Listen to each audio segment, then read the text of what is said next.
welcome to Nation Now. I'm Pradeep Nambiar. In this, we talk about the news affecting the nation, Maharashtra and Mumbai. As they say in every system, there's a conflict between abiding law and arbitrary power. The test for every democracy, it stands or it falls according to its own choice, whether to give supremacy to the law or to the will of the people, whether to constitute a moral association maintained by duty or a physical one kept together by force. And also they say that every system there has to be a congruence between the way people make wealth and the way they govern themselves. If the economic and political systems are dissimilar, one will eventually destroy the other. We welcome the esteemed guest in our studios today. We begin with Mr. Kiran Sonawane from the Shiv Sena. Kiran Sonawane Sahab, namaskar, welcome to the show. And we will be shortly joined by Mr. Ali Daliwala from the BJP and Dr. Sudhir Thone from the Indian National Congress. Sonawane साहब will start from you. Sonawane साहब, वर्धापन दिन बहुत करीब and जबरदस्त celebration है. गए बार भी हम लोग देखा किस प्रकार से पूरे लोग भरे हुए थे खचाखच. Now how do you see the celebrations? ये आपका विक्ट्री है. एकनाथ शिंदे साहब ने कहा लोग काम करने वालों को पसंद करते हैं, घर में बैठने वालों को पसंद नहीं करते. सोनावणे साहब, क्लियर कट मैंडेट लोगों ने बता दिया है 2 साल में कि असली शिवसेना कौन सी है. अभी उसके ऊपर लोगों के मन में कोई भ्रम नहीं है. आज भी आप देखोगे कि 2-4 दिन से कंटिन्यू दूसरे पार्टियों में से शिवसेना में जो बाला साहब ठाकरे के विचारों को लेकर चलने वाली शिवसेना है, उसमें कई लोग आ रहे हैं. और आज भी यानी नंदुरबार और वहां के लोगों ने शिवसेना में प्रवेश किया हुआ है. और रोज ऐसे रिक्वेस्ट आई हुई है, समाज के हर तबके में से लोग शिवसेना से जुड़ना चाहते हैं.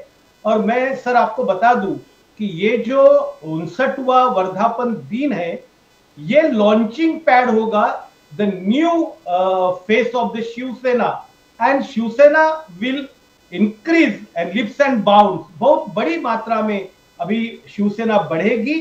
और ये जो अभी कल होने जा रहा है हमारा जो वर्धापन दिवस है, उसमें आप देखोगे कि पिछले टाइम जो भीड़ थी उससे कई गुना ज्यादा लोग ये वर्धापन दिवस को मनाने के लिए जुटेंगे.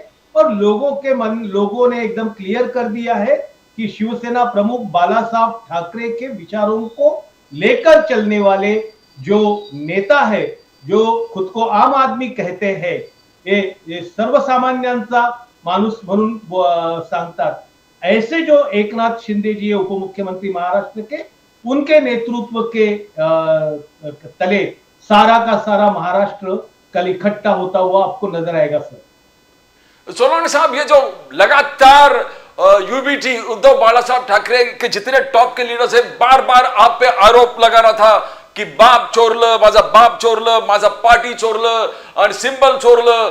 ये क्या खत्म हो गया? बिकॉज अब भी वही संजय राउत जी वही बाप चोरा, अपना बाप क्यों नहीं है? तो क्या लोग भूल गए? संजय राउत जी ने जो शिवसेना का नुकसान किया है, वास्तविक शिवसेना के जो कार्यकारी प्रमुख है उबाटा के उद्धव जी ठाकरे, उनको फंसाने का काम अगर किस व्यक्ति ने किया होगा तो उनका नाम संजय राजाराम राउत है. उन्होंने शरद पवार जी और कांग्रेस के साथ में मिलकर जो यानी उद्धव जी ठाकरे है उनको कांग्रेस के गुट में लेके गए. जबकि शिवसेना प्रमुख का ओपन स्टेटमेंट है पब्लिक मीटिंग में का कि जिस दिन मुझे कांग्रेस के साथ युति करने का समय आएगा या ऐसी नौबत आएगी, उस दिन मैं मेरी राजनीति की दुकान बंद कर दूंगा. इतना सब कुछ क्लियर होने के बाद भी ये महाराष्ट्र का दुर्दैव है. और ये आप भी जानते हैं कि शेक्सपियर का बेटा शेक्सपियर नहीं होता है, वो कोई दूसरी उसकी लेगेसी चलाता है. तो एकनाथ शिंदे एक आम आदमी, एक आम फेस करके उभर कर आए हुए हैं और लोग उनके साथ जुड़ रहे हैं बड़ी मात्रा में. ये पूरा महाराष्ट्र देख रहा है. इतना संवेदनशील नेता पहली बार शिवसेना के तरफ से जो बाला साहब ठाकरे के नक्शे कदम पे चल रहा है, तो लोग उसको स्वीकार रहे हैं. प्रदीप जी, सोनावणे साहब, ये ना बार बार लोग जुड़ रहे हैं और जिस रफ्तार से अभी नासिक से पुराने कॉर्पोरेटर्स पूरे आपके पार्टी को ज्वाइन किया, बड़े बड़े दिग्गज लीडर्स आपके पार्टी को ज्वाइन कर रहे हैं। बट जिस प्रकार से यूबीटी के लीडर्स कह रहे हैं कि ये ईडी, सीबीआई, आईटी का कमाल है, आईएस का कमाल है, आईएस हमको भी दे दो, एक दिन में हम तो क्या क्या कर लेंगे। आपने सुना, मैं बार बार संजय राउत को इसलिए बोल रहा हूं, आपको गुस्सा है। 60 साल तक सत्ता थी और इन्होंने जो खेल खेले प्रदीप जी, सारी दुनिया जानती है। इमरजेंसी नहीं, इसके पहले भी माननीय यानी भूतपूर्व पंतप्रधान इंदिरा गांधी जी ने सरकारें गिरा डाली थी अपने ये सत्ता के लिए। ये तो इतिहास रहा है देश का। तो इनको बोलने के लिए, जिनके खुद के घर शीशे के हुआ करते हैं, वो दूसरों पर पत्थर मारने का काम ना करे तो अच्छा है। पूरा देश जानता है कि कांग्रेस क्या चीज है और बाकी उनके जो सहकारी पक्ष है वो क्या चीज है। इन्होंने केवल यहाँ के बहुजन समाज को, यहाँ के अल्पसंख्यक समाज को बरगला कर रखा हुआ था अपने स्वार्थ के लिए, और वो समाज अब जान चुका है। और बड़ी मात्रा में महाराष्ट्र में तो आपको मैं अभी भविष्यवाणी कर रहा हूं, आने वाले चुनाव के टाइम में 2-3 साल के बाद आप मेरी बात से सहमत होगी कि महाराष्ट्र में सबसे बड़ी पार्टी करके हमारी शिवसेना उभर कर आएगी। ये मैं अभी आपको स्टैम्प पेपर पर लिख के दे सकता हूं, क्योंकि जिस मात्रा में हमारे पास लोग अप्रोच हो रहे हैं, बात कर रहे हैं, ये मैं आपको अभी भी बता सकता हूं। सोनाने साहब, एकनाथ शिंदे साहब, we all know is known for development. बोले डेवलपमेंट दिन भर 24 घंटा किधर रुकते नहीं, कहीं इधर कहीं उधर, कंटिन्यूस दौड़ना, भागना, लोगों के बीच में रहना। हमने वहां भी देखे कि जब वहां पर गए थे जलगांव में, तो उनके फ्लाइट डिले हो गया, बट आते आते उन्होंने कुछ पेशेंट, किडनी पेशेंट को भी अपने साथ लेके आए। तो ही इज ऑलवेज एक्सप्रेस्ड और पूरे दुनिया को दिखा दिया कि लोगों के, जैसे सीएम बोलते he is common man, common. तो his things are going on, but Indrayani नदी में जो ब्रिज है, उसका जो गिरने के बाद जिस प्रकार से आरोप सरकार पे लगा कि व्हाट इज दिस, आप नहीं कर पा रहे, आप सिर्फ ये बवाल मचाते हो, कुछ काम नहीं होता। How do you see that? ये तो पूरा उसका रिपोर्ट देवेंद्र फडणवीस जी ने उसके ऊपर जवाब दे चुके हैं, और उन्होंने एक सही तरीके से कहा है कि वो जो ब्रिज गिरा है उसके टेक्निकल जो कारण है उन्होंने लिखे हुए हैं, और उनकी जांच की उन्होंने तुरंत उसके लिए जांच करने के आदेश भी दे चुके हैं। और ये जो बातें हैं, ये जो बताने की बातें कर रहे हैं, ये विरोधियों को कुछ तो भी मुद्दा रहते। उनके समय में टेन्योर में मैं कितने ऐसे घटनाएं गिना दूं कि इस तरह की बातें हुई थी। आप देखिए ना कि उनके टाइम पे जो आदर्श घोटाला हुआ, वहां से लेकर तमाम चीजें हम लोग देखते आ रहे हैं। और जिस दौरान ये यानी संजय राउत जी है, इनके खुद के ऊपर आरोप लगे हुए हैं पत्राचार के घोटाले के, यहां तक कि कोरोना काल में उन्होंने जो कुछ काम किया उसमें भ्रष्टाचार के आरोप उनके ऊपर लगे हुए हैं। तो ये जिनको वो बात करे, जिनका दामन साफ हो, जिनके पास नैतिकता हो बात करने की, इनके पास कोई नैतिक स्टैंड नहीं है वो बात कर पाए। We come to the national issue. Eknath Shinde ji एकदम खड़े हैं प्राइम मिनिस्टर मोदी जी के साथ। ऑपरेशन सिंदूर, he says, एक मोदी साहब जो भी करते हैं लोगों के लिए करते हैं, अनलाइक द कांग्रेस जो वोटर्स के लिए करते हैं। Eknath Shinde stands by prime minister, Eknath Shinde ji stands by prime minister Modi in operation Sindoor, in policy, Bharat 3 nation tour. But विरोधियों का जिस प्रकार से प्रश्न है कि डिप्लोमेसी फेल हो गया, देखो ट्रंप और मुनीर मिल रहे, देखो ट्रंप लेट चला गया, ये मोदी का failure. How do you see that?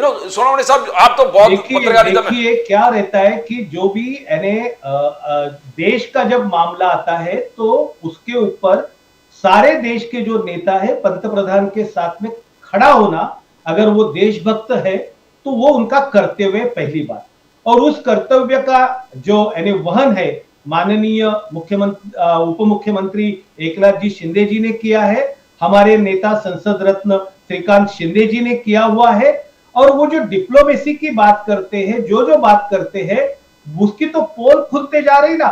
उन्होंने पहले कहा था कि G7 में उनको बुलाया नहीं गया है, G20 में, तो बाद में आमंत्रण आया, अभी इसके बारे में वो क्या कहेंगे? हर बार उनकी बात जो है कुछ समय के बाद में झूठ निकलती है। लेकिन विरोधियों ने देश के मामले में, जहां पर यानी हमारे लश्कर का या अपने आर्मी का सवाल आता है, वहां पर उनका मनोबल किसी भी तरह से, उनका मोरल किसी भी तरह से डाउन ना हो, उनके ऊपर किसी भी तरह की, उनको ऐसा नहीं लगे कि पूरा देश हमारे साथ खड़ा नहीं है, तो उसके लिए ये काम है हर भारतीयों का और राजनेताओं का, जो भी पार्टी के रहे, तो उनके साथ खड़ा होना काम है ना। और देश की डिप्लोमेटी जब पंतप्रधान के तरफ से होती है, वो देश की डिप्लोमेटी होती है, पंतप्रधान अकेले थोड़ी तय करते हैं। उसके साथ में जो यंत्रणाएं, अधिकारी है, बाकी के लोग हैं, वो जो सजेशन देते हैं उसको लेकर ये करते। इसका मतलब व्यवस्था तंत्र के ऊपर, मिलिट्री के ऊपर वो जो अपना अविश्वास दिखा रहे, उस पे देश के हित पे नहीं है ये कि एक देश में दो तरह की राय चल रही है, इस देश के लोग अपने ही पंतप्रधान के खिलाफ बात कर रहे हैं, तो ये अच्छी बात नहीं है। ये विरोधियों को समझ में नहीं आ रही है, अभी तक उनको बुद्धि का ज्ञान देना जरूरी है। You know, Eknath Shinde, Dr. Eknath Shinde ji, Dr. Shrikant Shinde ji, he was a part of the delegation. 7 delegations के एक पूरे लीड कर रहे थे। वो जितने 33 कंट्रीज में पूरे डेलीगेशंस गए, वहां से एक डॉक्टर श्रीकांत शिंदे जी ने कहा कि मोदी जी के जो रिस्पेक्ट है पूरे विदेश में और फॉरेन जहां वहां गए, he was floored. He said that this kind of a respect by prime minister he has never seen before. But continues जैसे कांग्रेस का, जैसे यूबीटी का, यह आलोचना की डिप्लोमेसी हैज फेल्ड। आपका डिप्लोमेसी, आप बाहर जाते घूमते, उसका क्या हो गया? आप अब 3 नेशन, तो how do you see that? Has diplomacy failed? Sonwani साहब, बिकॉज आपका एक्सटेंसिव स्टडी है, you have been a journalist yourself. Sonwani साहब, हाँ, मेन बात क्या है कि डिप्लोमेसी फेल हुई है, इस तरह की बात करना ही गलत है।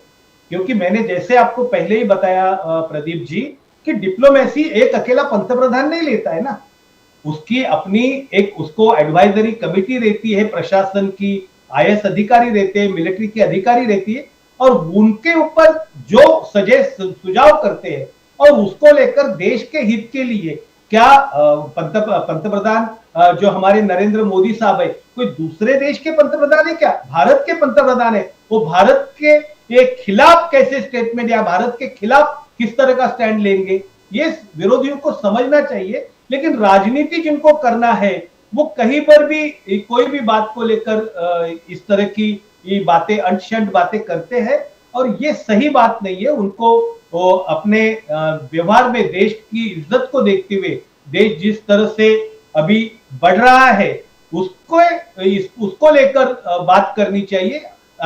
जो है इंटरनेशनल रिलेशनशिप है, उसको लेकर बहुत सावधानता से उन्होंने अपने कमेंट पास करना चाहिए। Pradeep ji, coming to local issues, Sonawane साहब, बड़गुजर इस तरफ आ गया, आपके साथ कुछ नासिक के कॉर्पोरेटर्स आ गए, वही संजय राउत बोल रहे हैं कि देखो संजय बड़गुजर जी को ले लिया। बड़गुजर जी को लेने के बाद अभी बहुत जल्दी हम सुनेंगे दाऊद को भी ले लिया है, मसूद अजहर को भी ले लिया है, इकबाल मिर्ची को भी ले लिया। How is this kind of comment? Is it किस प्रकार से? संजय राउत जी का जो है गुस्सा जायज है, क्योंकि उनके हाथ से एक तो सत्ता चली गई है, दूसरी बात ऐसी कि आने वाले 20 साल में उनके हाथ में कोई सत्ता आने के चिन्ह दिख नहीं रहे, तो उनकी एंजाइटी स्वाभाविक है। तीसरी बात ऐसी कि ये जो बड़गुजर जी को लिया हुआ है, वो भाजपा का मामला है। हमारे पार्टी की तरफ से आप पूछोगे तो हम लोग यही कहेंगे कि वो भाजपा का निर्णय है, और उसको लेकर भाजपा के कोई प्रवक्ता रहेंगे तो वो बात करेंगे। लेकिन हमने जिन लोगों को नासिक में हो, नंदुरबार में जो लिए हुए हैं, वो पहले से ही हमारे तरफ आने के लिए पिछले 6 महीने से वेटिंग लिस्ट में थे। अभी भी मैं आपको बताऊं कि मैं पूरे महाराष्ट्र में घूमता रहता हूं, मुझे संपर्क करने वाले कम से कम मैं आपको 3000 लोगों के नाम बता सकता हूं जो इन वेटिंग में है कि हमको आप शिंदे साहब के साथ काम करना है, हम लोगों को हमारा भवितव्य उधर ही नजर आ रहा है। तो ये अभी एक, मैंने जैसे बोला कि ये जो 59th हमारी जो एनिवर्सरी है ये शिवसेना की, it's become a launching pad for the new face of the Shiv Sena.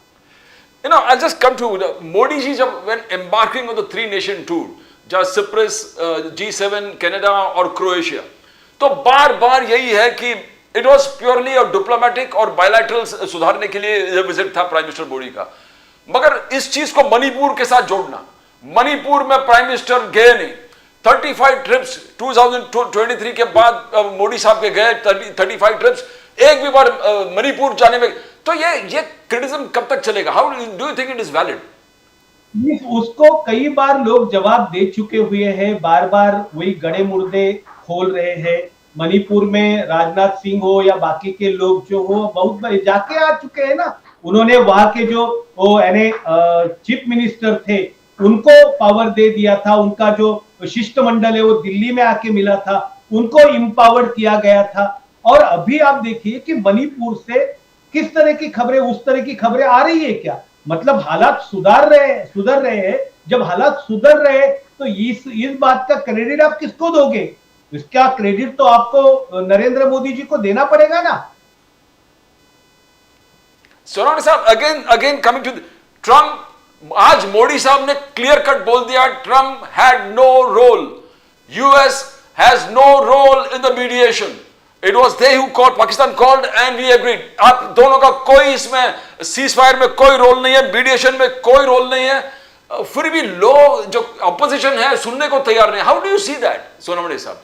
It's a very, जब से ट्रम्प यानी अमेरिका के प्रेसिडेंट बने हैं, अगर ट्रम्प जी का इतिहास देखेंगे तो वो कोई भी चीज का क्रेडिट लेने के लिए दौड़कर आगे आते हैं। बेसिकली ये जो ऑपरेशन सिंदूर है या भारत पाकिस्तान का मामला है, ये पूर्णतः देश का मामला है। और हम लोग जब तक नहीं कोई निर्णय लेंगे, हमारे पंतप्रधान जब तक कोई नहीं लेंगे, तो ट्रम्प कौन होते वाले हमारे देश के ऑन बिहाफ ऑफ यानी निर्णय लेने वाले? रही बात वो जिस तरह से बात कर रहे हैं वो अपने अमेरिका के दायरे में देखे। हम भारत के पंतप्रधान जो हमारे नरेंद्र मोदी साहब है वो सक्षम है, और भारत की सेना सक्षम है, भारत की सरकार सक्षम है। उसके लिए ट्रम्प की कोई जरूरत नहीं है हम लोगों को। We welcome Ani Dhanuwala sir from the Bharatiya Janata Party. Dhanuwala sir, welcome to the show, sir. Good evening, Pradeep sir. Fantastic. Dhanuwala sir, today I was talking to Kiran Sonawane sir from the Shiv Sena, Eknath ji, Shinde ji's group, and look at the way Prime Minister Modi has clear-cut said that Trump has no role to play in the mediation. The US has no role to play in the mediation. Now I think everything should be settled. The opposition should be settled, but still they are invoking ये हो गया diplomatic failure हो गया. Dhanuwala sir. Pradeep sir, I will make one thing very clear. They are not going to accept. They are not going to accept that thing is not going to go down. That Operation Sindoor, जो हमारे पंतप्रधान ने, हमारी सेना ने, जो हमारी ये ट्रिपल इंजन सरकार ने सेना के ऊपर जो विश्वास डाल दिया था, वो विश्वास के तहत जो काम हमारी आर्मी ने किया है, it is not going down. उनको वो बात हजम नहीं हो रही है। और जैसी जैसी बात कर रहे हैं आप, देखिए संजय राउत जी की लैंग्वेज, कांग्रेस के प्रवक्ताओं की लैंग्वेज, ये जो हो रहा है, it is such a shame when the literate, जो पढ़े लिखे लोग हैं, जो यहाँ पे एक टीम जो गई थी हमारी आउटरीच प्रोग्राम के तहत, जो उन्होंने बात किया, जो उन्होंने काम किया, और जैसे आपने परसों सुना रहेगा कि आमिर खान ने टर्की का निषेध किया है। वो बोले पाकिस्तान का साइड लेना, उनका सपोर्ट करना, ये एकदम आपने सबसे गलत काम अगर कुछ हुआ है तो टर्की का। उसके चलते हुए जैसे जैसे ये रोग नेशन है, आपके माध्यम से जनता जनार्दन ने एक बात समझना चाहिए, जितने रोग नेशन थे, जो 14 लोगों को यूएस ने वीजा कैंसिल किया, लिबिया और यहाँ पे सोमालिया, ईरान, ये जितने रोग नेशन थे, अब मोदी जी इन सब लोगों की आंख खोल रहे हैं। कनाडा में उनका बैन होगा, यूएस में उनका बैन होगा, ऑस्ट्रेलिया में उनका बैन होगा, और इंडिया ने तो सबक सिखा दिया।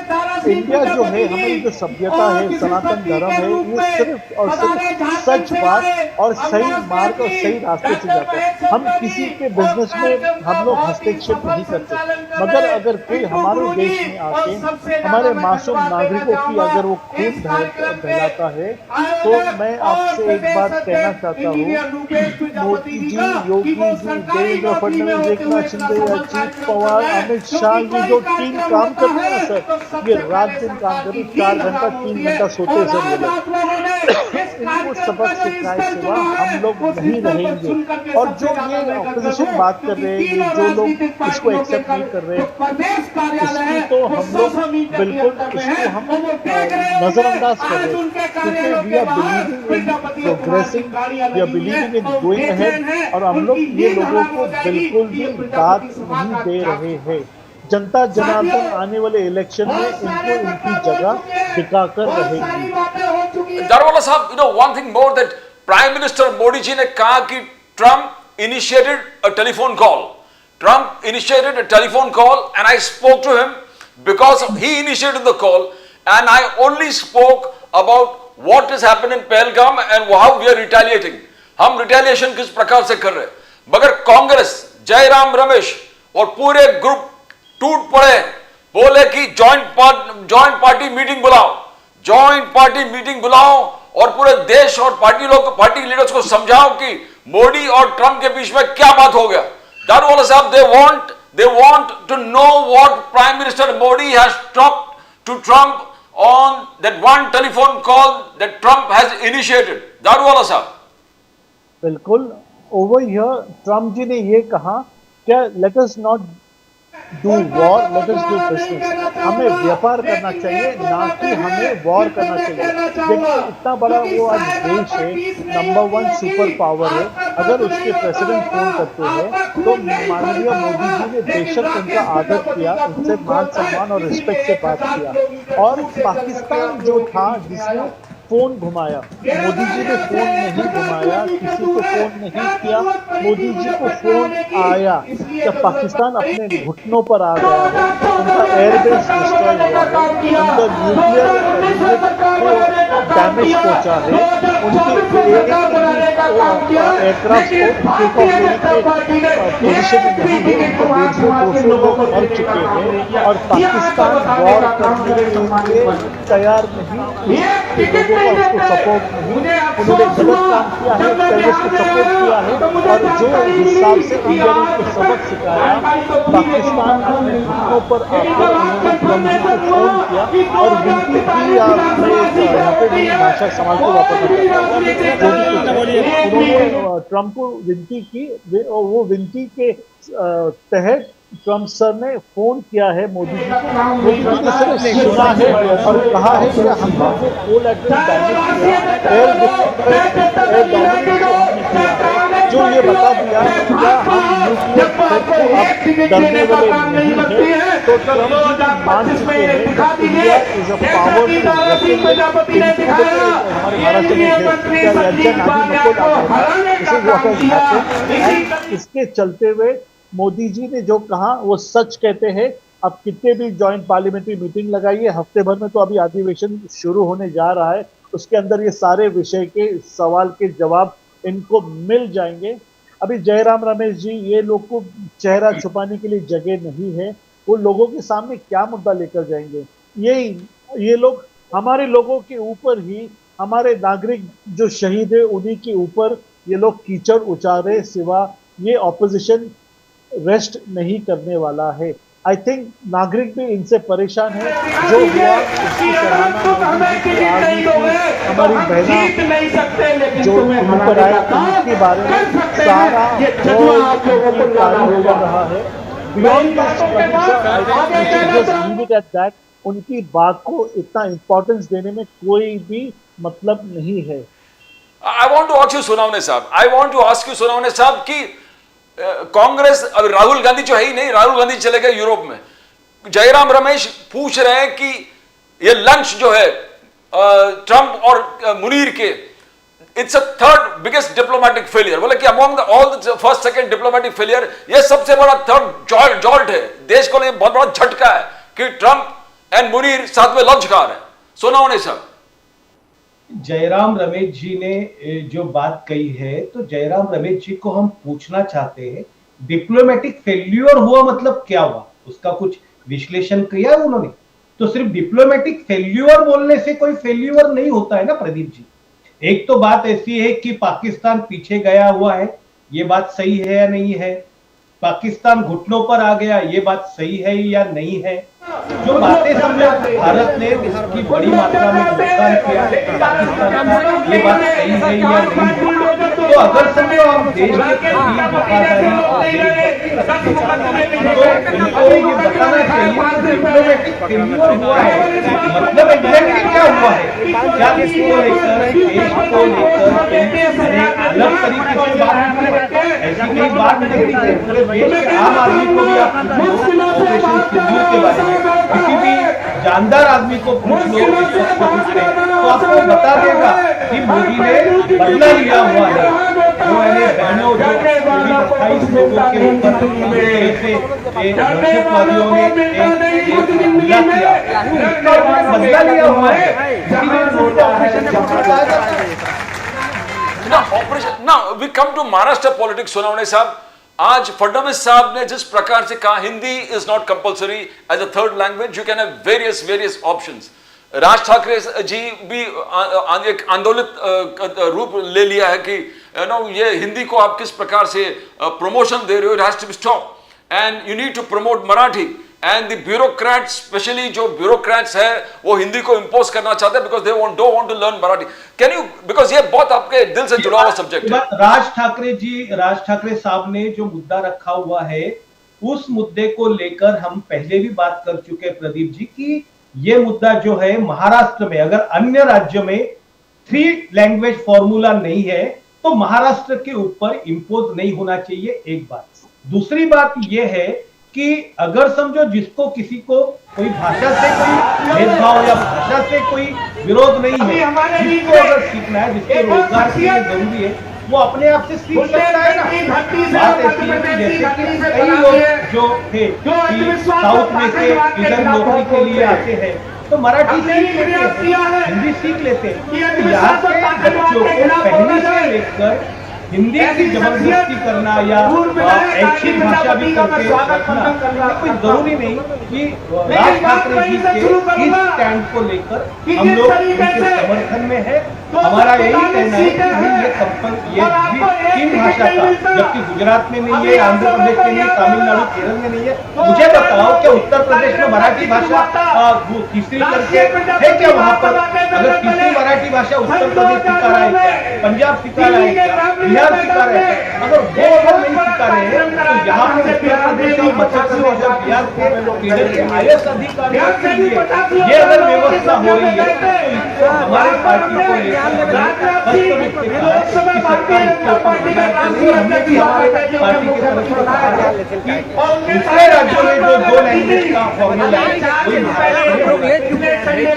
I'll come to you, Ali Daruwalla साहब। अली दारूवाला साहब, लगातार ये एक प्रकार से आलोचना, जैसे कांग्रेस का आलोचना है, 3 nation tour of prime minister Modi, you saw him in Cyprus, you saw him in G7, now in Croatia, but ये कि गिन के 35th ट्रिप है एज पर जयराम रमेश, वो गिन रहे हैं कि 2023 जून से लेके 35 ट्रिप्स हो गया है प्राइम मिनिस्टर मोदी का, मगर एक भी ट्रिप मणिपुर में नहीं है। आई आस्क्ड सोनावणे साहब the same thing. I want to listen from you, what is your reaction, why not prime minister going to Manipur?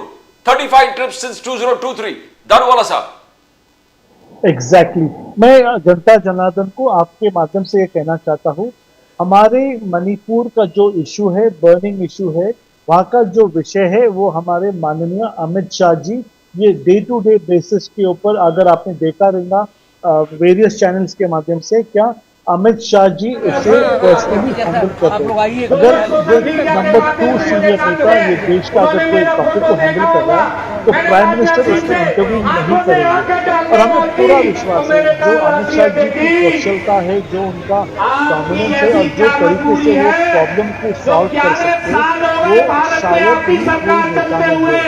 और अमित शाह जी के ऊपर इतना हमारे प्राइम मिनिस्टर का भरोसा है और ये स्थायी जो है, जो 7 साल में कांग्रेस ने और 5 साल के दौरान ये जो बाकी कोalition सरकार में कर सकती, वो हमारे बीजेपी की सरकार के टर्म में ही ये काम हो सकता है, होना चाहिए। और उसे डोमिनेंस और उसे इम्पोर्टेंस देकर ये विषय को बैकबर्नर पे नहीं, फ्रंट फुट पे लाके उसे डील करना चाहिए। ये बात से मैं सहमत हूँ and I agree with you.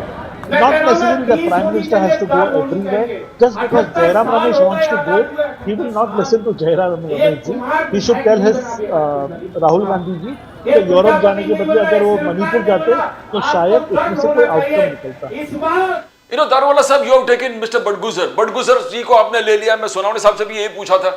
You took Badguzar, but you know, opposition criticize कर रहे हैं। आपने भी Badguzar से ले लिया, in spite of local differences. Local BJP party के लीडर्स उसका अपोज कर रहा था।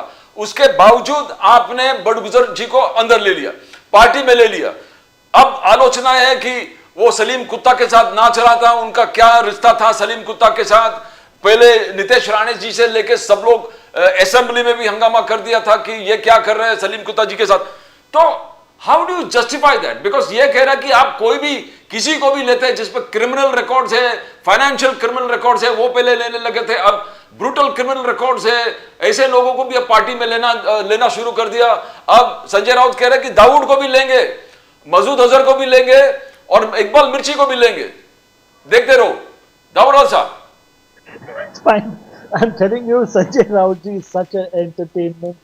Seriously, you know, I really do love doing a show, Pradeep sir. This language, this nicknames and all this. I really don't know what's gone wrong with our party. I'm sure they may not be aware of this or he may have misguided. मगर एकनाथ शिंदे जी की party, Ajit Pawar ji की party और हमारी Bharatiya Janata party Devendra Fadnavis जी के नेतृत्व में शायद अगर by mistake, I am telling you, अगर बाय मिस्टेक अगर ऐसा कोई प्रवेश हुआ है तो देवेंद्र फडणवीस जी इसका काटा निकाले सिवा नहीं है। ये वो बडगुजर हो या यहाँ पे ये गैंग हो या वो गैंग हो, I am not interested in that.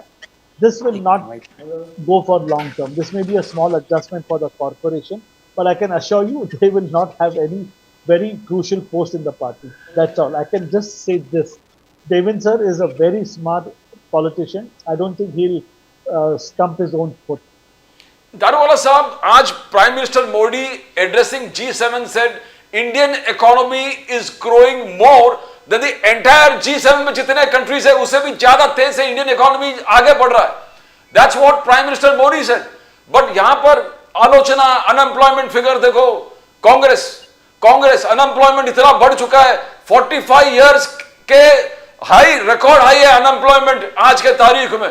तो दया सिंह, आपके जो भी आप मुद्दे उठा रहे हैं उसमें कुछ सच्चाई है ही नहीं. 83% of the unemployed are youth. Daruwalla साहब, 83% of the unemployed are youth. 2 youth हर घंटा सुसाइड कर रहे हैं. दारूवाला साहब, ये बहुत ड्रामेटिक एक प्रकार से फिगर्स लेके आया Congress. So it damns the entire Modi साहब का कहना कि we the fastest growing economy. Daruwala साहब, Pradeep sir, just replying to you so honestly, ईमानदारी से कहते हुए, ये जो फिगर ला रहे ना 83% of the youth is unemployed, वो जो एम्प्लॉयमेंट एक्सचेंज के अंदर जो फॉर्म्स आए ना सर, वो फॉर्म्स के तहत ये लोग ये बात कर रहे. मगर मैं एक बात कहना चाहता हूँ, ये जो अनएम्प्लॉयड है, ये अगर आप जाके फाइंड आउट करें कि ये सब के सब सेल्फ एम्प्लॉयड है. हम गवर्नमेंट में नए जॉब्स नहीं दे रहे. गवर्नमेंट के अंदर इतना ओवर स्टाफिंग करके रखा है 7 साल में. एक फ्लोर के अंदर आने वाले विजिटर्स से ज्यादा सरकारी अधिकारी काम कर रहे हैं. और हम लेके करेंगे क्या? यहाँ पे बिल ऑपरेट ट्रांसफर टेक्नोलॉजी आई है. यहाँ पर जो भी है कॉन्ट्रैक्ट बेसिस के ऊपर काम हो रहा है. अग्निवीर का अगर आप एग्जांपल देखिए, सुपर रनअवे सक्सेस. अग्निवीर ने जो परफॉर्म किया है आर्मी के साथ खंडे से खंडा मिला के, उसको सराहना हो रही है. Sir, we have to be practical. Factories के अंदर जो एम्प्लॉयमेंट है, जो फैक्ट्री की आउटकम है, जो प्रोडक्शन है, उसका तो कोई यहाँ पे तुलना भी नहीं कर सकता. होटल्स फुल है, सिनेमा हॉल्स फुल है, स्ट्रीट्स के ऊपर जगह नहीं है. यहाँ पे हर एक दुकान इज डूइंग सो वेल. यहाँ पे अगर आप डिजिटल प्लेटफॉर्म देखिए, ये अमेजॉन, ब्लिंकिट, ये उनके पास आदमी लोग डिलीवरी करने के लिए नहीं है. सर, यहाँ पे लोग अगर कोई फैक्ट्री डालिए, प्रदीप सर, आप आपके ऑफिस में एक सिपाही के लिए कोई आदमी ढूंढने के लिए निकलिए, आपको कामगार नहीं मिलेगा. ये जमीनी हकीकत है. ये कांग्रेस कभी नहीं बताएगा. बस चैनल पे आने का और कह देने का कि अनएम्प्लॉयमेंट है, बेरोजगारी है. बस सिर्फ अक्यूज करने का और भाग के जाने का। यानी कांग्रेस के टाइम में सब लोग को रोजगार था, कांग्रेस के टाइम में अनएम्प्लॉयमेंट थी नहीं। सर इतनी बेकारी और इतनी झूठ बात ये कांग्रेस करती है, और सबसे बड़ी बात तो ये है कि ये हमारे ऊपर झूठ के आरोप लगाते हैं और हम आपके चैनल पे आके उसका एक्सप्लेनेशन देते। Sir Pradeep sir, stop taking questions from Jairam Ramesh, Rahul Gandhi. इनके पास इनमें 10-12 लोग बचे, 1 साल 1.5 साल की पार्टी है सर, इसके बाद में सारे एक ही पार्टी में रहेंगे, भारतीय जनता पार्टी, एकनाथ शिंदे, अजित पवार जी, ये जो 3 इंजन की सरकार जो मिलकर जो काम कर रही है ना सर, इसके रिजल्ट महाराष्ट्र में आप देखिए सर, इसके रिजल्ट लोगों के सामने है सर। इतने लोग फ्रेंडली नेता जो है ना, अजित पवार, एकनाथ शिंदे, देवेंद्र फडणवीस, उनके ऑफिस में जाके गर्दी देखिए सर, जो हिसाब से लोगों के काम हो रहे ना, it is a breakthrough, it is a breakthrough government. Sir Sindoor का आपने जो ऑपरेशन है वो तो एक भूल के सर काम पे लोग लग गए सर, यहाँ पे वापस होने वाला नहीं है। हम किसी को नाम रखना, वो 9/11 का क्या हुआ हमने पूछा, वो पार्लियामेंट के लोगों को आपने पकड़ा कि हमने नहीं पूछा, वो कसाब का आपके टाइम में कैसा घुसा वो भी हमने नहीं पूछा। सर हो गया, let us move on. If you know in America Osama bin Laden के बाद में 10 साल में सर ऐसा मडस्लिंगिंग एक में को नाम रखने के धंधे नहीं हो गए सर यूएस के अंदर। एक साथ जुट कर उन्होंने काम किया। वो बोल रहे ये पहुंचे कैसे पहलगाम में, उसकी इंक्वायरी लगाइए सर, ये इंक्वायरी लगाइए, ये करिए सर। सबसे पहले कश्मीर को आप वापस उसके जो पास ग्लोरी पे आप कैसा ला सकते, उसके बारे में कोई सजेशन ये लोग देते ही नहीं है। उसके बारे में कुछ बताइए क्या करना चाहिए। Just racking something on BJP, just कुछ कहने के लिए कुछ कहो सर। ये नेगेटिव पॉलिटिक्स आज कांग्रेस ने बंद करना चाहिए। मैं आपके माध्यम से हाथ जोड़ के उनसे विनती करता हूँ, लीडर ऑफ ऑपोजिशन है, इतना अच्छा पोस्ट है राहुल गांधी जी की पर, कुछ कंस्ट्रक्टिव करिए, जी समिट में प्राइम मिनिस्टर के साथ जाइए, कोई कंस्ट्रक्टिव काम करिए सर, लोग आपकी तारीफ करेंगे। सोनवणे साहब, Aditya Thackeray has always accusing Eknath Shinde ji, हमेशा अक्यूज करता रहा करप्शन है, बिल्डर कॉन्ट्रैक्टर नेक्सस है, बिल्डर के लिए काम करता है, कॉन्ट्रैक्टर्स के लिए काम करते हैं। रोड स्कैम के बाद रोड स्कैम का बार बार हाईलाइट करता रहा, मुंबई कॉन्क्रीटाइजेशन ऑफ रोड।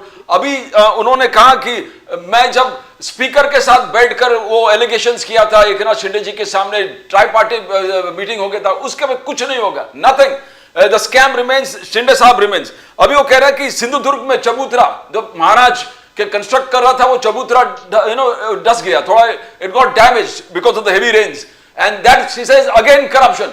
फिर करप्शन दिख रहा बनते वक्त आपने कहा 100 साल तक ये महाराज जी के पूरे पुतला जबरदस्त तरीके से it will stand by itself. What happens Sonawane साहब, इज द एलिगेशंस, ये जो खुद करप्शन में डूबे हुए हो उनको सब जगह पे करप्शन ही करप्शन दिखता है।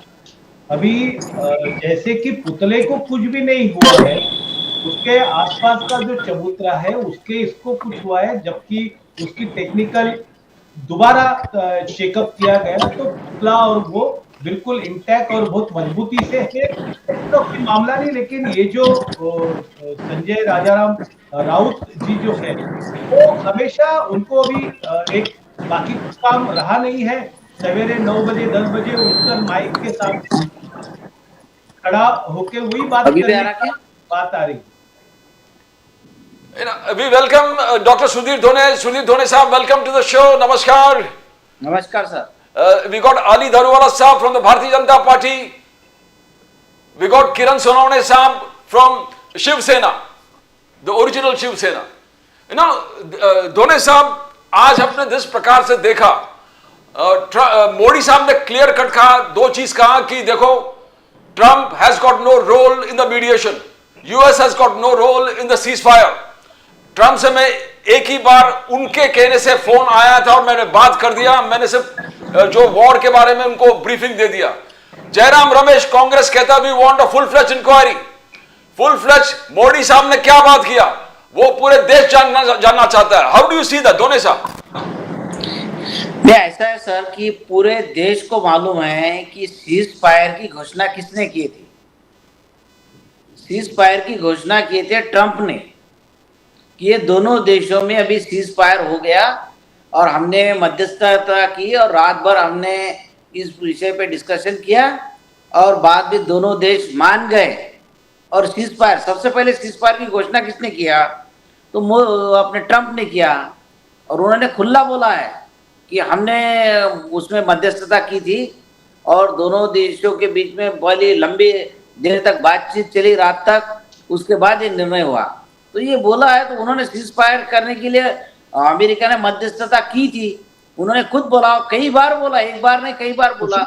अब मोदी जी को ये मालूम पड़ गया कि आपने जो उनके जो खुद के वोटर है, उनके खिलाफ वाले वोटर तो छोड़ दीजिए, जो भारतीय जनता पार्टी के वोटर है, जो भारतीय जनता पार्टी को कई सालों से वोट देते आ रहे, वो भी नाराज हो गए कि ऐसा कैसा कर दिया, जो अपन तो जीत रहे थे युद्ध, लेकिन मोदी जी ने तो अमेरिका के सामने सरेंडर हो गए। तो ये जो नाराजगी आई है जनता में मोदी जी के बारे में, भारतीय जनता पार्टी की सरकार के बारे में, तो वो दूर करने के लिए अभी इन्होंने चालू किया कि नहीं ऐसा नहीं किया, हमने कोई मध्यस्थता स्वीकार नहीं की। पूरे दुनिया को मालूम है मध्यस्थता की थी, और ट्रंप ने घोषित किया था, उसी वक्त बोल देना चाहिए। अच्छा, उन्होंने अगर मध्यस्थता नहीं की तो फिर क्यों युद्ध रोका गया? पाकिस्तान ने तो जाहिर नहीं किया और हिंदुस्तान ने भी जाहिर नहीं किया कि हम सीज फायर कर रहे हैं, अमेरिका ने किया है। तो क्यों किया फिर सीज फायर, क्यों किया, किसके कहने पे किया? भारतीय सेना ने तो बोला नहीं था कि सीज फायर करो, भारतीय सेना तो जीत रही थी। अभी तो हमको ऐसा उम्मीद थी कि पाकिस्तान के दो टुकड़े हो जाएंगे, बलूचिस्तान अलग देश बन जाएगा, लेकिन सब नाराज हो गए। तो इसीलिए अभी लीपापोती करने का काम मोदी जी कर रहे हैं कि भाई हमने कोई मध्यस्थता स्वीकार नहीं की। अब बोल रहे हैं आप कितने दिन हो गए उस बात को। देखिए, मोदी जी का जो विदेश नीति है पूरी फेल हो गई। ना उस युद्ध के दरमियान ना कोई देश अपने साथ दिखा कि जो हिंदुस्तान के साथ खड़ा है, ऐसा कोई दिखा नहीं। और उसके बाद में जो मीडिया ने बताया था ऐसा हो गया, लाहौर तक पहुंच गए, इस्लामाबाद तक पहुंच गए, और जो चलाई थी बात, उसके बाद में अचानक जो सीज फायर हो गया तो पूरे देश के लोग नाराज हुए, और खास तौर से भारतीय जनता पार्टी के जो पारंपरिक वोटर है वो भी नाराज हो गए। और भारतीय जनता पार्टी को ये बात मालूम पड़ी है, इसीलिए अभी भारतीय जनता पार्टी बोल रही है कि नहीं किसने मध्यस्थता तो नहीं किए, तो फिर आपने युद्ध क्यों, सीज फायर किसके कहने पे किया, क्यों किया? और अगर खुद होके किया होगा तो पहले डिक्लेयर क्यों नहीं किया? और क्या वो 4 लोग मिले हैं जिन्होंने हत्या किए थे, वो 4 लोग मिले नहीं? और जो भी अपनी शर्तें थी, क्या फायदा क्या हुआ? अपनी को 4 लोगों को पकड़ना था, उनको फांसी देनी थी या उनको खत्म कर देना था, लेकिन वो कुछ भी हुआ नहीं और अचानक सीज फायर कर दिया।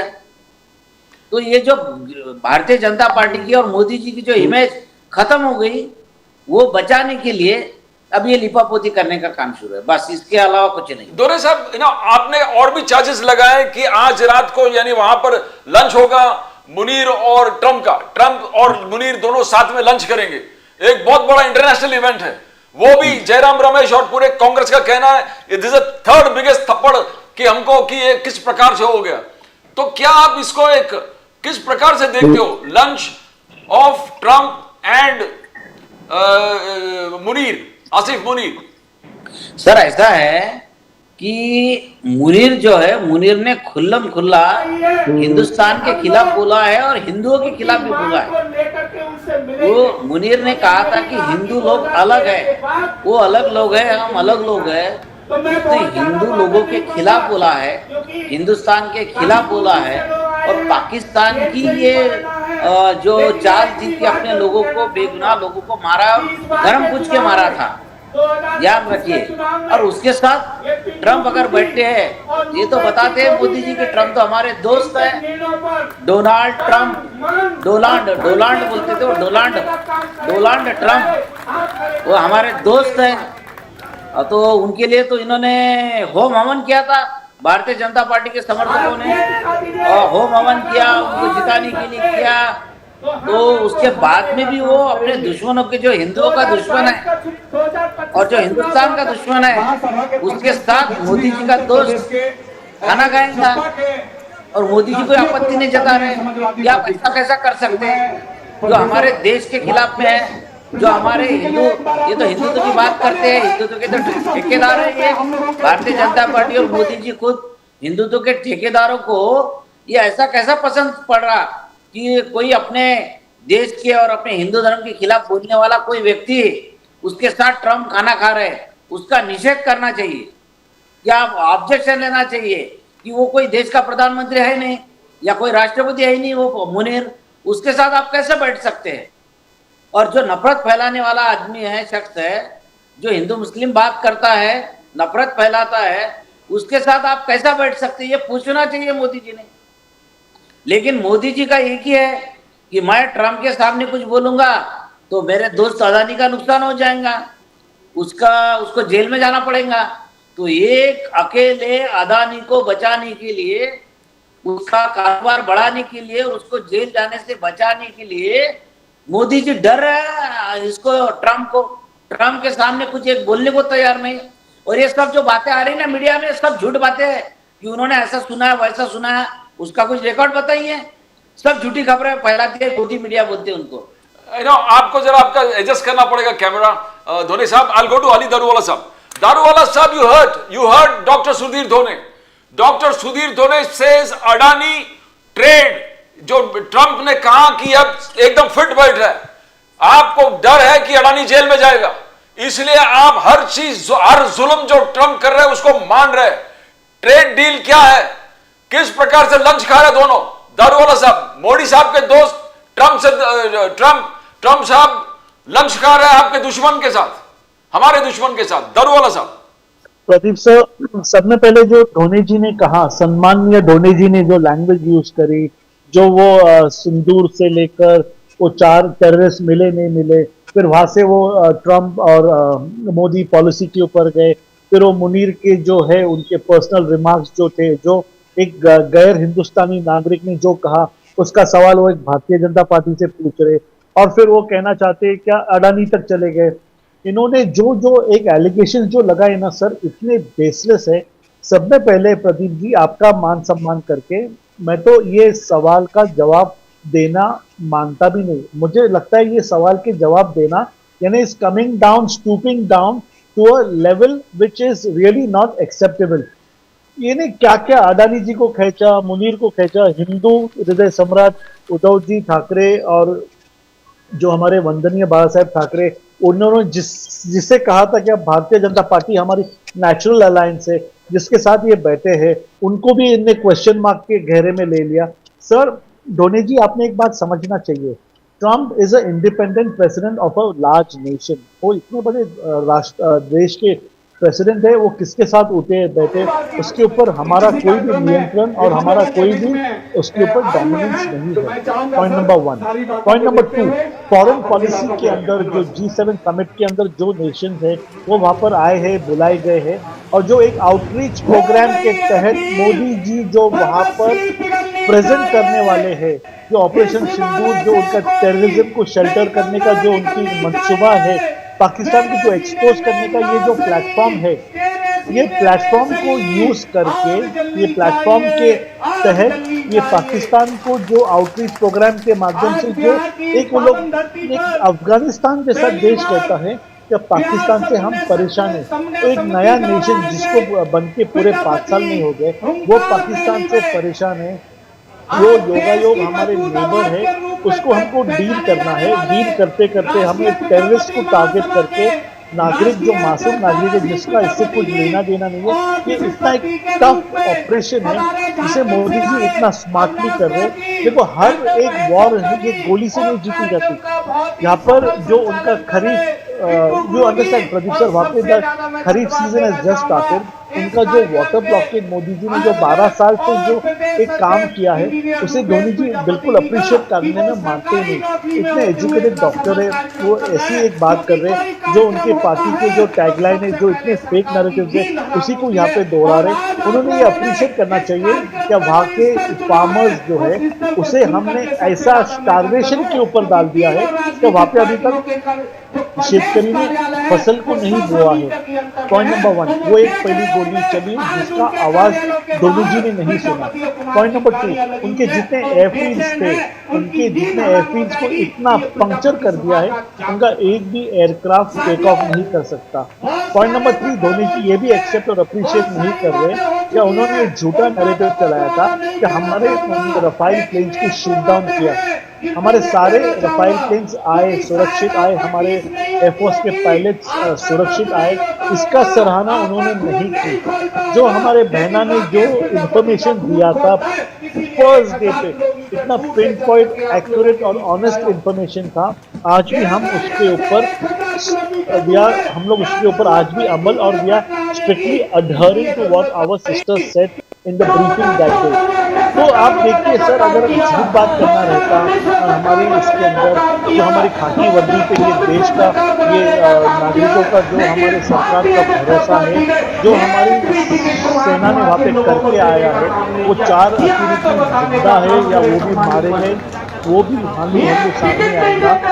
जो रोग नेशन ने आज ईरान के ऊपर जो इजराइल ने अटैक किया है, जो भारत के साथ भारत के जो मित्र है, ये बहुत बड़ा प्रॉब्लम है सर। ये आज कल परसों नहीं हुआ है, 60-70 ईयर्स ये टेररिज्म, ये फंडामेंटलिज्म और ये जो एक नैरेटिव चला है जो देश के हमारे दुश्मन है, उसके अंदर कांग्रेस में हमारे साथ में रहना चाहिए।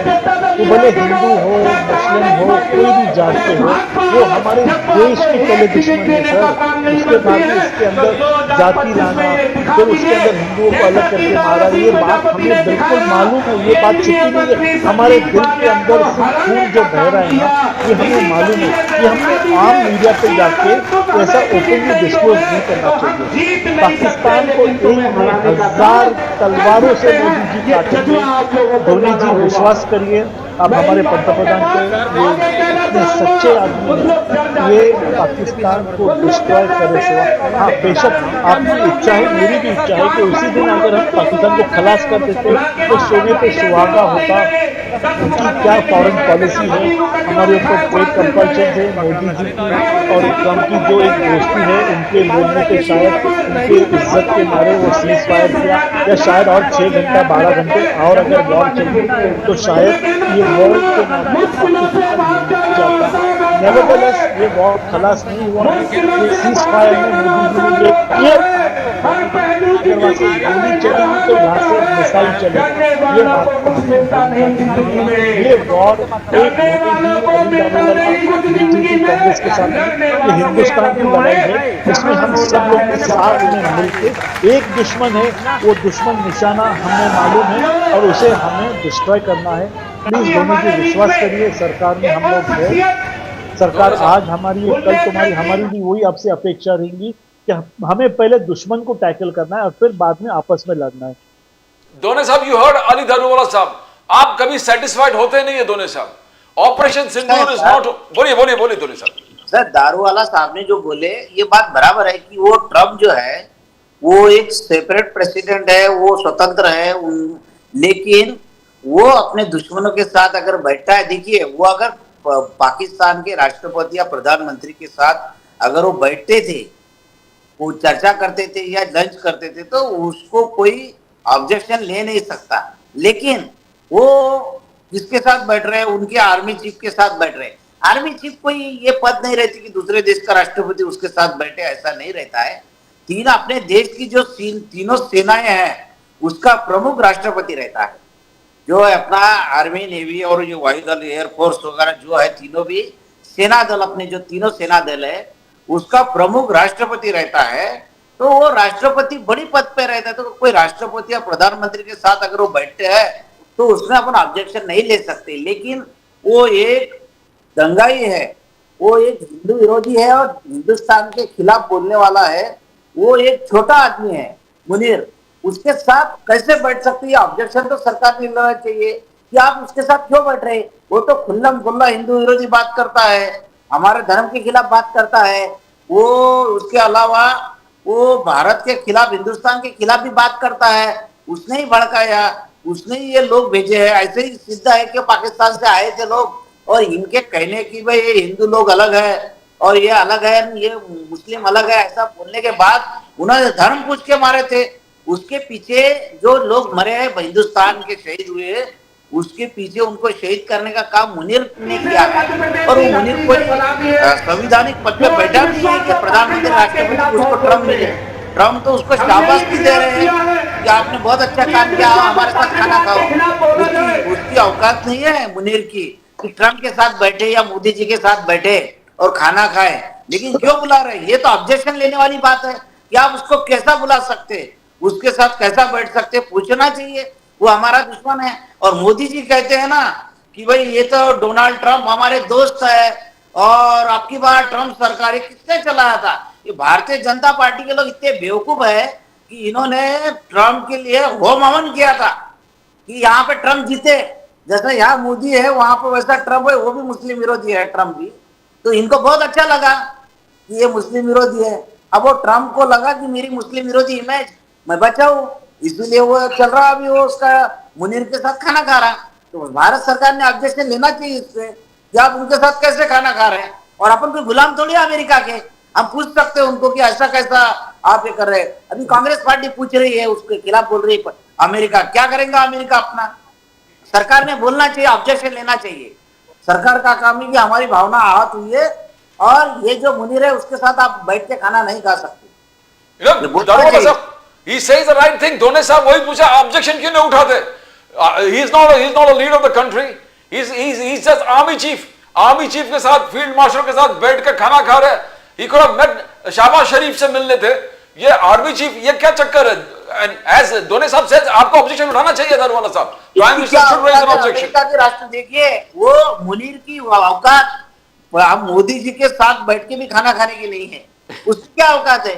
अपना देश का जो राष्ट्रपति रहता, तीनों दलों का प्रमुख रहता, सेना दलों का प्रमुख राष्ट्रपति रहता, उसके अंडर में रहते तीनों भी है। तो ये पोस्ट रहती संविधानिक। तो ये तो वो मुनीर जो है, अच्छा कोई अच्छा आदमी है, भला आदमी, उसके साथ बैठे तो बात अलग है। ये तो पूरा हिंदू मुसलमान बात करने वाला, दंगा कराने वाला, ऐसा ये वाहियात आदमी है, उसके साथ कैसे बैठ सकते? ऑब्जेक्शन सरकार ने लेना चाहिए। दारूवाला साहब, इट्स अ सीरियस चार्ज। और एक बात बताता हूँ सर कि ये मुनीर का जो बात है कि मुनीर के साथ ये बैठने वाले हैं, तो भारतीय जनता पार्टी के सोशल मीडिया ने और बड़े बड़े नेताओं ने कहा कि कांग्रेस गलत प्रचार कर रही है, गलत प्रोपेगेंडा कर रही है कि मुनीर को तो कोई बुलाया नहीं, मुनीर के साथ वो बैठने वाले नहीं है ट्रंप। ऐसा बोला जैसे कोई ट्रंप के स्पोक्स पर्सन बन गए भारतीय जनता पार्टी का सोशल मीडिया, उसकी बात करें कि उसको बुलाया नहीं। और कांग्रेस को बदनाम कर रहे थे कि कांग्रेस ऐसी कैसी झूठी बातें फैलाती है। कांग्रेस ने कोई झूठी बात नहीं फैलाई थी, अब सिद्ध हो गया। दारूवाला साहब, you got to answer that. How do you see that? दोनों सर, सब में पहले मैं एक बात बताता हूँ, मुनीर की औकात नहीं है। मैं आपसे समर्थन में हूँ, मैं आपकी बात को सराहना करता हूँ। वो आदमी ने हमारे देश में हिंदू मुसलमानों के बीच में दंगा और एक वाद विवाद फैलाने की कोशिश करी, कोई टेररिस्ट ने किया। ये बात से मैं एक नहीं 110% आपसे सहमत हूँ। और मैं ये भी जानता हूँ कि उसकी औकात प्राइम मिनिस्टर, प्रेसिडेंट के साथ बैठ के बात करने की नहीं है, इससे भी मैं आपसे सहमत हूँ। मगर कोई एक इंटरनेशनल फोरम के ऊपर कुछ कंपल्शंस है, मगर पाकिस्तान की जो एक ढांचा है उसके अंदर तो प्राइम मिनिस्टर से ज़्यादा इम्पोर्टेंट वहाँ पे आर्मी चीफ को दिया जाता है। बाकी जितने भी आपने देखा है कि बंद कूप हुआ है, वहाँ के प्राइम मिनिस्टर्स को उठा के जेल में डालने का काम, उनको फांसी पे लगाने का काम, उनके विमानों को हवाई जहाज को एयर स्पेस में उड़ाने का काम ये आर्मी ने किया। पाकिस्तान आर्मी को वहाँ पे इलेक्टेड रिप्रेजेंटेटिव से ज़्यादा मानता है, तो उनके लोगों की वजह से वो आदमी वहाँ पे पहुँचा है। वहाँ पे भेजे जो गए ना, वहाँ के नागरिक जो है ना, वहाँ की आर्मी को, इलेक्टेड पॉलिटिशियन को ज़्यादा वो लोग वहाँ पे उनको मानते हैं। हम सबको मालूम है कि पाकिस्तान में चलता है सिर्फ आर्मी डोमिनेंस, और वहाँ के जो जनरल जो मुनीर जैसे लोग हैं जो क्या वो किसी के वफादार हो ही नहीं सकते। वो तो जब इंसानियत के वफादार नहीं तो देश के वफादार कैसे बनेंगे? मुझे तो इसकी शंका है। बेशक ट्रम्प जो है वो प्योर बिजनेसमैन है, ये बिजनेस और उनके यूएस के अंदर क्या उनका माल बिक सकता है, क्या उनका आर्मी के वेपन बिक सकते हैं, कितना उनका बिजनेस बढ़ सकता है, वो आदमी प्योर बिजनेसमैन है। जब उन्होंने सीज फायर किया दोनों साहब, तो उन्होंने कहा let's not do war, let's do business. तो उनकी मंशा क्या है, we have to deal with everybody. मगर हमारी प्राइम मिनिस्टर की मंशा क्या है, उसके बारे में कोई दो राय, किसी को शक शुबा नहीं है। धोनी जी, कुछ इंटरनेशनल कंपल्शन है, वहां पे जाके हम बेशक, आपका मैसेज तो इतना लाउड एंड क्लियर है। क्या जो आदमी एक ऐसी आर्मी को हेड कर रहा है, जो आर्मी के हेड हमारे देश के अंदर दो बड़ी जाति के बीच में वाद विवाद कर रहा है, ये बेशक उठाना चाहिए, उठना चाहिए। और आपको मैं गुड न्यूज ये भी कहना चाहता हूँ, क्या नेशन नाउ जो आपने कहा उसके 43-45 लाख व्यूअर्स है, उसके व्यूअर्स पाकिस्तान में भी है, बांग्लादेश में भी है, अफगानिस्तान में भी है। आपकी बात बड़े जोर से उनके कान तक पहुंची है। और आपके चलते हुए मैं ये भी कहता हूँ प्रदीप जी की परमिशन से, क्या वो मुनीर का निषेध, उसके ऊपर धिक्कार, और अगर वो इंडिया में रहते तो उनके चेहरे के ऊपर काला फासले का काम मैं स्वयं भारतीय जनता पार्टी का राष्ट्रीय प्रवक्ता होने की हैसियत से मैं करता, और उसका मुझे गर्व होता, उसका मुझे खेद नहीं होता। हमारे मुस्लिम और हिंदू भाई बहनों के बीच में जो ये उन्होंने भेजा उनका एजेंट, वो 4 एजेंट, और उनकी ये जो गंदी मंशा है, उसका तहे दिल से और 140 करोड़ जनता के ओर से मैं उसका निषेध करता हूँ। मेरा खून खोलता है धोनी जी, ये हर एक शब्द में मैं आपके साथ हूँ। द फाइनल वर्ड धोनी साहब द फाइनल वर्ड दारूवाला साहब को सुने। ठीक है सर, थैंक यू। उन्होंने बहुत अच्छी बात की है, उन्होंने मेरी बात को ही दोहराया कि सही बात है, उन्होंने मेरी बात को मान लिया, मैं उनका आभारी हूँ। आइए, ऐसे मुझे पहले प्रवक्ता दिखे भारतीय जनता पार्टी के कि जो जमीन जो सच्चाई है उसको मान के चलते हैं, नहीं तो भारतीय जनता पार्टी के बाकी प्रवक्ता को बस मेरी टांग ऊपर, बस ऐसे ही बताते हैं। तो दारूवाला साहब थोड़े अलग है, बुद्धिजीवी है, बाकी भी लोग हैं, लेकिन वो हमेशा भड़काने के काम, और हमारा कुछ गलत हुआ है नहीं, मोदी जी भगवान का अवतार है, मोदी जी जो कर रहे हैं वही है, सही है, इस तरह की बातें करते हैं। लेकिन मुझे खुशी हुई आज दारूवाला साहब ने बराबर बोला है। और ये क्या है कि सर, देश के लोग, मैं आपको यकीन मानिए, मैं भारतीय जनता पार्टी के जो वोटर, हम तो बात करते रहते लोगों से, भारतीय जनता पार्टी के जो पारंपरिक वोटर है वो भी नाराज हो गए कि ये सीज फायर होने की वजह से। और उसका नाराजगी का कारण ये भी एक है कि जो गोदी मीडिया है, जो चापलूसी करता है, वो मीडिया ने लाहौर तक कब्जा कर लिया था, कराची तक कब्जा कर लिया था। और ये जो अंधभक्त है भारतीय जनता पार्टी के, अंधभक्त और भारतीय जनता पार्टी के पारंपरिक वोटर, वो भी अंधभक्ति है। तो ये सब लोग वही टीवी देखते हैं जिसमें बीजेपी की, मोदी जी की वाह वाह होती है। और वो चैनल वालों ने दिखाया था कि इस्लामाबाद पे कब्जा हो गया, कराची पे कब्जा हो गया, अभी पीओडी अपने ताबे कब्जे में आ रहा, और बलूचिस्तान भी अभी अलग हो रहा, पूरा पाकिस्तान अपने कब्जे में आ रहा। ये ऐसे अलग अलग सपने दिखाए और एक झटके में न्यूज आ गई सीज फायर। तो उनको लगा अरे अपन तो पाकिस्तान अपने कब्जे में आ रहा था, तो ऐसा कैसा होगा। वो बहुत ही नाराज हो गए। वो मेरे जैसे आम कार्यकर्ता से भी ज्यादा वो भारतीय जनता पार्टी के कार्यकर्ता नाराज हो गए कि ये क्या हो गया, ऐसी क्या मजबूरी थी कि ये सीज फायर कर लिया। अरे पाकिस्तान तो खत्म हो रहा था, पाकिस्तान को तो हिंदुस्तान के कब्जे में पाकिस्तान आ रहा था, अचानक ऐसा कैसा कर दिया। तो ये जो नाराजगी है, ये भारतीय जनता पार्टी के वोटरों में भी नाराजगी आई है। इसको छिपाने के लिए ये सब झूठी खबरें आज फैलाई जा रही है। ना, फाइनल वर्ड मैं दारूवाला साहब को दूंगा। You want to speak, Daruwala साहब बात करने से पहले आप बड़गुजर साहब के पार्टी में आने का कुछ टिप्पणी करना चाहोगे? फिर मैं दारूवाला साहब के पास जाऊंगा। बड़गुजर इन बीजेपी। हाँ, मैं बात करूं? हाँ, 2 मिनट बात कीजिए, फिर दारूवाला साहब दोनों का। ऐसा है, भारतीय जनता पार्टी जो है ना, अभी भारतीय जनता पार्टी कैसी बन गई, जो अलग अलग पार्टी में जो भ्रष्टाचारी लोग हैं, बलात्कारी लोग हैं, जिन पे आरोप है, जिनकी ईडी ने इंक्वायरी की थी, जितने भी करप्टेड लोग हैं, जो चरित्रहीन लोग हैं, उनको जमा करने का काम भारतीय जनता पार्टी ने शुरू किया है। अब धीरे धीरे आप देखिए, इनमें 50% मिनिस्टर भारतीय जनता पार्टी के नहीं है, जो भारतीय जनता पार्टी के कमल निशाने पे चुनाव जीते हुए हैं और भारतीय जनता पार्टी के कोटे से मंत्री बने हुए हैं, वो बेसिकली भारतीय जनता पार्टी के नहीं है।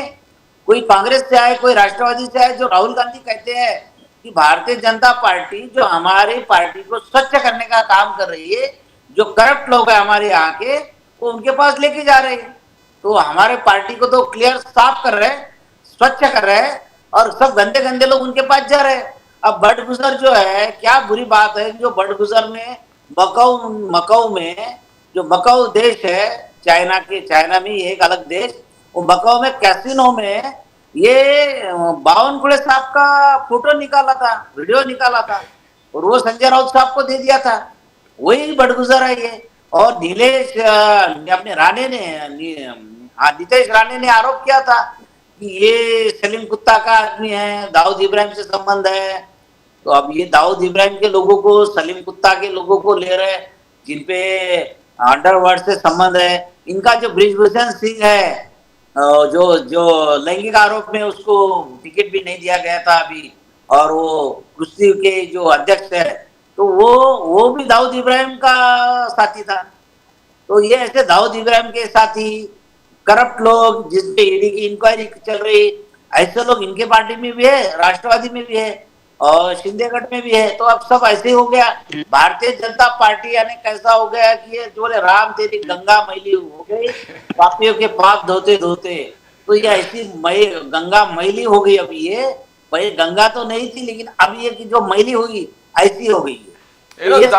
दारूवाला साहब आरएसएस के कट्टर करप्ट लोग अगर कहीं देखने को मिलेगा तो भारतीय जनता पार्टी। दोने साहब, आप जानते हो आरएसएस से बहुत करीब से जुड़े हुए दारूवाला साहब, इसलिए आपको उसको उनमें अलग कुछ दिखते हैं। ऐसा है, देखिए आरएसएस वाले भी नाराज है। आरएसएस वाले कहाँ खुश है? देखिए एक बात बताओ, आरएसएस वाले जो लोग हैं अंदर से बहुत नाराज है। वो बोलते ये हमारा जो आरएसएस के जो फाउंडर यानी जो पुराने थे, वहां पे मेंबर ऑफ पार्लियामेंट भी थे हमारे अकोला के, और प्रदेश अध्यक्ष थे बहुत बड़े नेता, उनकी जो पोती है वो हमारे दोस्त की मिसेस है। तो एक बार वो दोस्त सुना रहा था, जब अजित पवार को इन्होंने भारतीय जनता पार्टी के साथ में लिया, शपथ विधि हो रहा था, तो वो बोले कि अरे अजित पवार को साथ में ले रहे भारतीय जनता पार्टी के लोग, क्या हो गया इनको? अब इसके बाद मैं भारतीय जनता पार्टी को वोट नहीं दूंगी।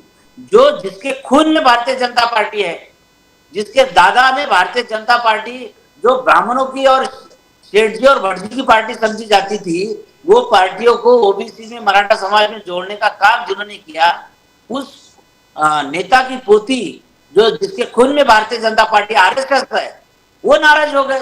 तो आरएसएस के लोग भी नाराज है, लेकिन अभी उनको सत्ता का फायदा होता हुआ दिख रहा, चुप बैठ रहे, क्या करेंगे? अब आरएसएस का एक मेन आदमी है देवेंद्र फडणवीस, उनका चेहरा मुख्यमंत्री पद पर बैठा हुआ, आप सब चलने दो। जो प्रचार है आरएसएस में पहले जैसी रही नहीं, आरएसएस में भी कमर्शियल हो गई। सेवा विवाह की जो बात है वो कुछ नहीं है, सिर्फ सत्ता, बस। दारूवाला साहब, सत्ता हासिल करने है, आपका भी वही मंशा है आरएसएस का। दारूवाला साहब, द फाइनल वर्ड। जी, दिल से मैं शुक्रिया अदा करता हूँ। वो जो दिल से बात कर रहे, जो उनके अंदर इतनी तकलीफ है, I am telling you, I have really enjoyed today's show, Pradeep sir. I am so glad I could join it in spite of this traffic over here. मैं ये मानता हूँ कि कुछ महीने पहले तक इनकी सरकार में अजित पवार डिप्टी सीएम थे, एकनाथ शिंदे जी के साथ ये काम कर रहे थे। ये अचानक इतनी नफरत एक रात में, जो इनके नेता थे धनंजय मुंडे जी, बडगुजर जी, वो गजानन मारने गैंग, ये सारे लोग इनके साथ थे। जस्ट ऑन अ स्विच ये कह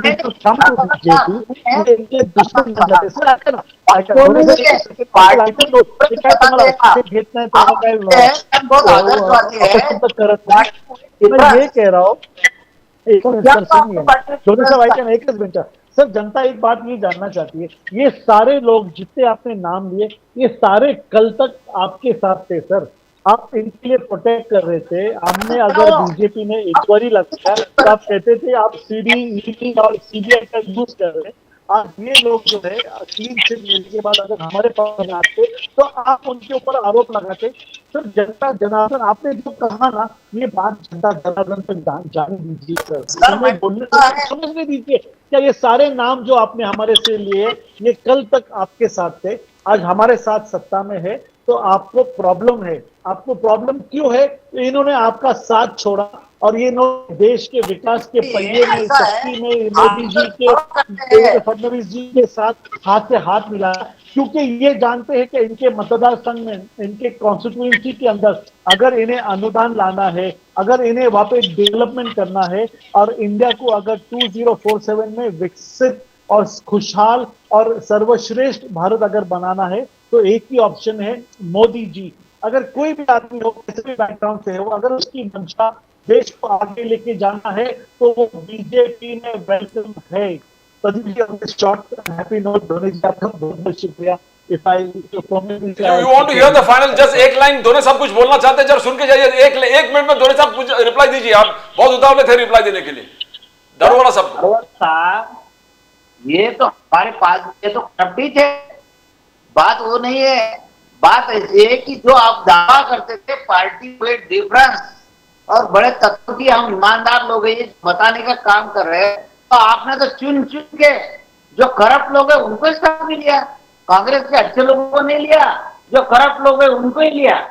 तो मेरा कहना है कि आपके ऐसा एक भारतीय जनता पार्टी, भ्रष्ट जनता पार्टी, ऐसा कुछ इरादा है क्या? वो भी बीजेपी, ये भी बीजेपी है। भारतीय जनता पार्टी नहीं रही है, ये भ्रष्ट जनता पार्टी। ऐसा हो गया, सब भ्रष्ट लोगों को मंत्री, सब भ्रष्ट लोग भाजपा में। तो ये जो बोलता हुआ आरएसएस के जो पुराने लोग हैं, जो तत्व के साथ चलते हैं, वो भी नाराज हो गए इनसे। सिर्फ इनसे सत्ता तैयारी दिख रही है, अभी तत्व कुछ है नहीं। thank you, Dhoni Sahab, thank you so much, Ali Daruwala Sahab, thank you Dhoni Sahab, thank you Ali Daruwala Sahab for being on the show. Very enlightening discussion. Thank you so much for being on the show. जय हिंद, जय जय हिंद। राष्ट्र, Vande Mataram. Vande Mataram, Vande Mataram. As we always end with the preamble to the Constitution that says, we the people hereby resolve to constitute India into a sovereign, socialist, secular, democratic republic and to secure to all its citizens justice, equality, liberty and fraternity. Justice that is social, economic and political. Equality that is equality before the law and equal protection of rights. Liberty, freedom of speech, expression, faith, worship and belief. And fraternity, eternal brotherhood, believing the territorial and political integrity of the nation.